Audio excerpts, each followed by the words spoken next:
Hey guys, so my camera just died. Thanks. But I just finished A Court of Mist and Fury by Sarah J. Maas to distract me from the hole that is now in my heart thanks to Empire Storms. But now I have a hole in my heart thanks to A Court of Mist and Fury. I knew I shouldn't have read that book until the next one came out, but I just had to. I just had to. It's amazing. 5 out of 5 stars. Loved it so much. I loved it a lot. I love Reese. Tamlin can go jump off a cliff. So I need the third book. I need all of the books. Sarah J. Maas, why do you do this to me? Why do you do this to me?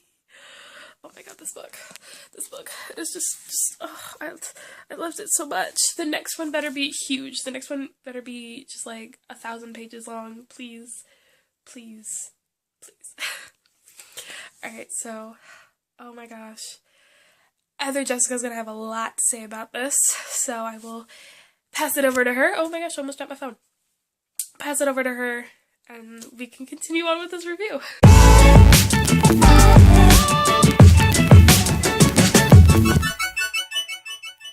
Hey guys, it's me, Jessica, and today I'm going to be reviewing Court of Mist and Fury by Sarah J. Maas.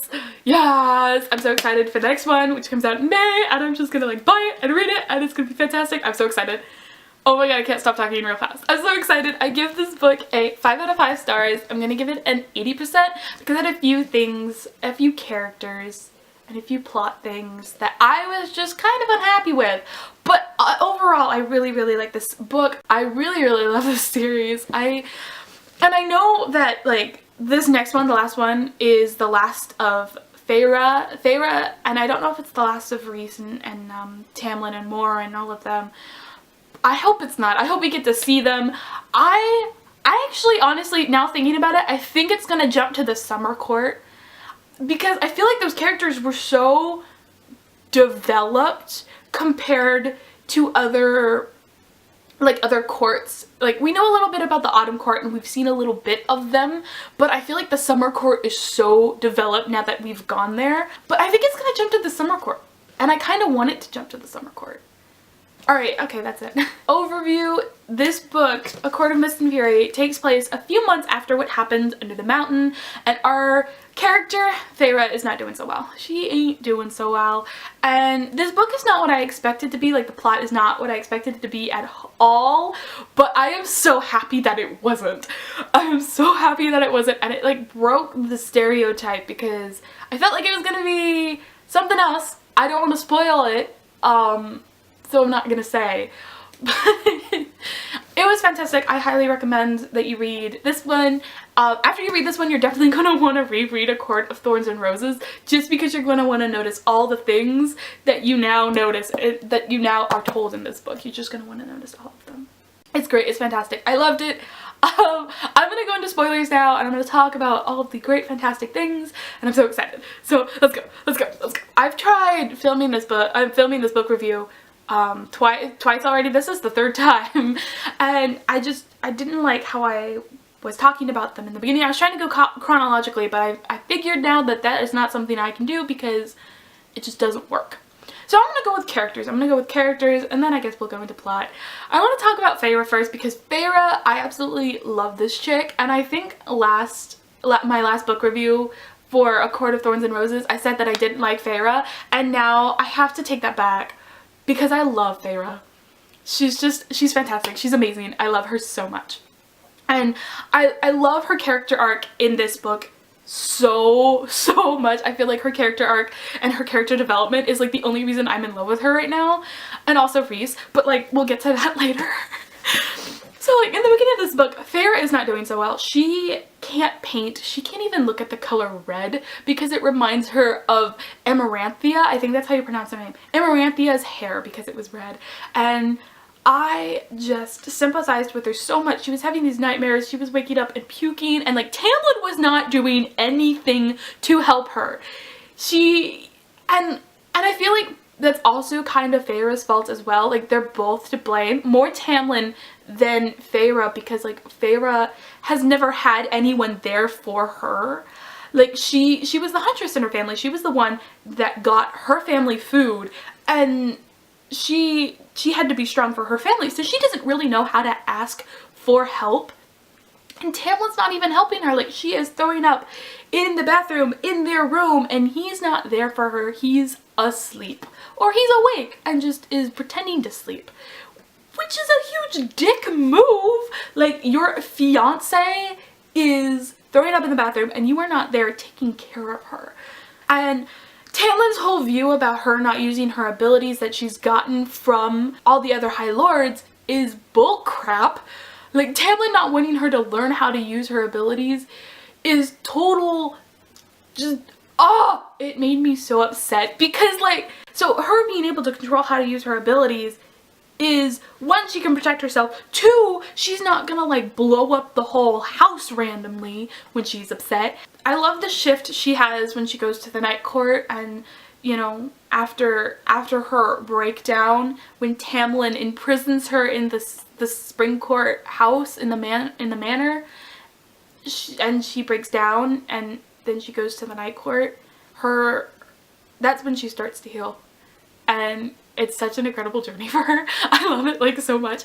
This book was amazing. Feyre, how in those points in the book she's like, I had a painting in my head and then it was gone, and then like as she starts to heal, these paintings just get stronger and stronger to the point where she just like paints the whole cabin when she's there after the whole thing with Rhys, and she's at the cabin and she just like is painting everything. And like, Feyre is this huge warrior now. She's a warrior. Like, at first she was the scared huntress, and then she was this broken girl who did so much for love, and now she's this kick-butt warrior, high lady of the night court.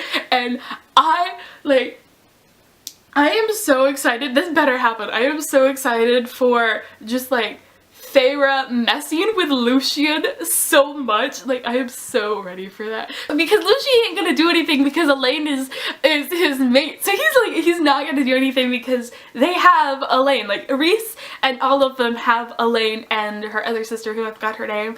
Like, she's gonna be like writing with him with those like, it's kind of like text messaging to me a little bit. She's gonna be writing to Rhys, and like Lucien's gonna be like there staring at her, and she's just gonna be like, do you have something to say about this? I'm like so excited for that in the next book, and it better happen, otherwise it's just like, please.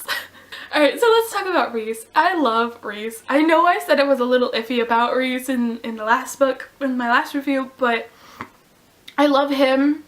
He is amazing. He is so sweet, and he puts on this mask, and he puts on this mask so people fear him, so then they can't find out things about him to use against him, like his family and the Court of Dreams, because they all believe he's the leader of the Court of Nightmares, which he is, but like his true self is not the person that everyone else sees. And I like how he starts being that person with Feyre, though there are times where he has that mask up, so then she doesn't find out that they're mates until she's ready to hear it. Rhys confused me a little bit in this book just because he was going back and forth. Like, he was trying not to let his feelings for Feyre get too noticeable, like, but they were so noticeable. Like, when they're in the summer court and he's just like, are you saying that you're gonna sleep with the High Lord of the summer court? And she's like, maybe I am. And then she's like, are you gonna go sleep with what's her face? And he's just like, maybe I am. And they're both just like, please don't do it. But they're like, but we don't have feelings for each other. But I was like, you guys have feelings for each other. Their relationship is like the best thing. Alright, I want to talk about the Night of Stars. I know I'm jumping a lot, but you know, that's how I do my reviews, so deal with it. The night with all the falling stars, I love that part so much. It was just kind of that point where they're like, okay, we both like each other. What are we gonna do about it? And Feyre's like, I am ready to take this next step. I am through this healing process where I am ready to be in another relationship with someone and have it be better than what I just had with Tamlin. Tamlin the tool. And then Rhys is like, should I tell her that we are mates? Should I tell her that we have a deeper bond than this deal bond? And I'm so excited. I was just like so ready for it. And then they get to the part where they go to practice. When they're in the forest and they're gonna go and practice her magic, and then they go to that hotel room, and I was just like, oh man, oh geez, oh wow, wow. And then Lucien shows up, like the next day they're out there and Lucien shows up and he's like, I'm ready, I'm taking you home. Like Tamlin is worried, and like Lucien is worried that Tamlin's gonna do something in his rage. Like that's what Lucien's worried about. Lucien isn't worried about Feyre. And then when Feyre she puts on that mask for Rhys, for the Night Court, for City Valaris, she puts on that mask of being like evil, and then she has her wings, the wings come out, and Rhys is just like, oh my gosh, and he like touches them and she's just like, oh, I totally understand what it feels like to have your wings touched, because they had that whole conversation when Feyre touches his wings. I really want her to fly. I really was hoping that she would learn how to fly, and I hope that happens in book 3. Like, just please have Feyre learn how to fly, because that would be the best thing ever. Like, I'm ready for that. I'm ready for that to happen. And I thought it was gonna happen, but it didn't. That part when they go to the Court of Nightmares, like the Nightmare Court, and like, that whole scene was like so, like, there was no sex in it, but it was so sexual. Like, that scene was the most, like, whoa, I was like, oh geez, whoa, whoa, whoa. And I love that scene so much because it's like, it's kind of a callback to what Rhys did with Feyre in Under the Mountain, but it's so different because they have such a different relationship now. And like, oh, and she like goes along with it, and everyone's just staring at them. And then Rhys, I would love to see that scene through Rhys's eyes. I would love to see, yeah, I would love to see that scene through Rhys's eyes. Oh my gosh, it was like so, like there was so much sexual tension, and like they're talking to each other in their head, and through their bond. It was just so good. It was like such a great scene. I love it. I like that scene was a great scene. Also, that part where basically Rhys sends fan fiction through the bond to Feyre, because when they're on the roof and she's just like, well maybe we should go to that store and get some like lingerie for me, or like something that's kind of the gist of what they're talking about, and he's like, yeah, maybe we'll go do that. And then I think it's Cassian that shows up, and so she leaves and he literally sends her fan fiction, and then she runs into the wall and he laughs. The best thing ever. Oh my god, that was the best thing ever. So, let's talk about chapter 55. Am I right? So like, we figure out that Rhys and Feyre are mates, and I was suspecting this for like a little while now, but it wasn't confirmed in my mind. Like, I was teetering 50-50 that they were mates or that they weren't, and and then they are, and like Feyre gets pissed about it, and like I understand why she gets pissed about it, but at the same time I'm like, Feyre, come on, like sweetie, we're a little past this right now. Like she reverts to her old ways, and I guess that's like something that you would do when you get shocking news. Like, you go to something that's the most comfortable for you, and that's being isolated and painting. Like, those are her things. Those are her safes. And so she goes to this camera at the cabin, and Moore is helping her out. She like understands. She understands, but at the same time she's like, you really need to talk to him because he's really, really worried about you. And then he shows up, and his whole speech about how when he was with Amaranthia all those years and he was like protecting his people and his friends, that he saw visions of you, of Feyre. I don't know why I'm saying you. He had visions of Feyre, and he had sent her the night sky, and she had painted it on her cover. I was almost in tears. And then she gives him the soup, and then they have a lot of sex. They have a lot of sex. I saw this great picture, and it was like a Court of Mist and Fury expectations, and it was a love triangle between Tamlin, Rhys, and Feyre, which I was expecting, and then it's like in reality, and it has like this censored bit, and it's got like wings sticking out, and there's paint flying everywhere, and there's a bowl, and you know what chapter that is. And then down at the bottom it's like a picture of Tamlin, and it's like his head in a trash can, and I was like, yes, that is so perfect. It was perfect, and I'm so happy they're together. And when they get back and everyone's like, finally, we've been waiting for this thing to happen for so long. Like, their whole group was like shipping them together, and like Feyre was just so oblivious to it. And like Rhys is like, you guys gotta shut up about this. I love it so much. Oh god, I love them. They're so sweet, they're so perfect together. Okay. Let's go to the ending. And everyone's saying that Empire of Storms and A Court of Mist and Fury have very similar endings, and I agree with that. And I think they both work well for their respective series, for their plots. I think it does work well, and I'm totally okay with them being similar. It feels right. And I know a lot of people are complaining about it, but I'm not complaining. I love both endings.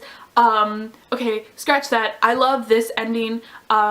Empire of Storms, let's just say that ending I am not in love with at all. You can watch my review for Empire of Storms to understand how much I just can't stop talking about that ending. So the cauldron. Okay, so that part, the whole cauldron thing and the king of Hybern is going to attack. That whole thing, I like the plot, but I had problems with it. Hybern didn't seem like a very big threat until they attack Valeris. Hybern did not seem like a threat at all whatsoever because we just weren't in the action of Hybern attacking until Valeris, which is at the end of the book, which is like the catalyst for them to invade Hybern. But I just didn't like that. I mean, we don't really see that Hybern is preparing for war. We don't really see all these things. We just know that our characters are trying to find the book. The book thing still confuses me because, like, I was like, yeah, we're gonna get this book, it's gonna deactivate the cauldron, we're all good. And then Amarin is like, yeah, but don't put the book together. And I'm like, but this is, and like the first thing Feyre does when they get to the cauldron is put the book together. Oh my god. And I don't know the consequences of this. Amarin said that the joining of the book would cause like a ripple through the magic and would bring up something that is more ancient and more like powerful than what they're facing now. And like you hear about the consequence, but it's not like an immediate consequence. So I'm guessing at the end of this trilogy, this consequence is going to be what leads into the rest of the series, because I know the next book is not about, I know that the fourth book is not going to be about like Feyre and Rhys and Tamlin and Mor and all of them, but like I still hope they're kind of in there as well. But like that's the problem I had with the plot, was that the king of Hybern isn't really a huge threat until we actually get to Hybern and we see him and that whole ending happens, and like Feyre is just like knocking down his walls and he's just like, why are you so powerful? And she's just like, because I am, bitch. And then her sisters are brought in. I was so nervous for that part when Feyre's like, okay, I'm gonna pretend that Rhys has been controlling me this whole time. But she can't tell Rhys her plan, and she just hopes that he understands it. And it hurt so much. I was like, Feyre, I know you need to do this, but like it's scaring me.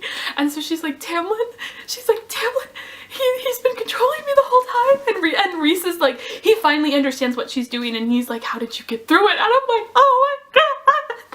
And I'm like, just slightly dying, and Mor like understands what she's doing, and she's like crying, and it's like so horrible. And then the deal bond breaks, but like for a moment you don't think it's the deal bond, and like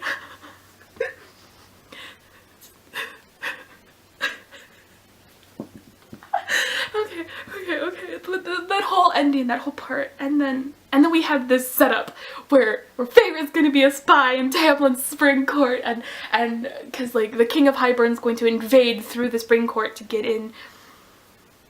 Oh, and now Nestia and Elaine are Fae, and I'm just I have a feeling that Nestia, Elaine, and Feyre's father was going to die in the next book. I just have this gut-wrenching feeling that that's going to happen, and it's going to be a huge point for Nestia and Elaine. Not Nestia, because Nestia hates her father, but Elaine is going to be a huge turning point for Elaine. I don't know if the next book is going to be dual point of view. I kind of hope it is. And I would love if this book was multiple point of view like the Throne of Glass series is, but I like how it distinguishes between the series that it isn't, because I feel like the series would be a little, they would be too familiar, like too similar if that happened. I'm excited with how this is. Like, okay, so I don't know if it's, I think it's a Barnes & Noble exclusive. There is a short story between Cassian and Nestia, and oh my god, it is the best thing ever. You guys, like, look it up and find it online and read it, because that short story just will make you ship them even harder, because I ship Nestia and Cassian so hard. There are so many ships. Okay, so that is the end of my review for A Court of Mist and Fury by Sarah J. Maas. I know it was a horrible review, and I do not apologize for that, because I don't know what I want to talk about. Alright, so thank you so much for watching this video. Please give it a like if you liked me just rambling on and raving about this book.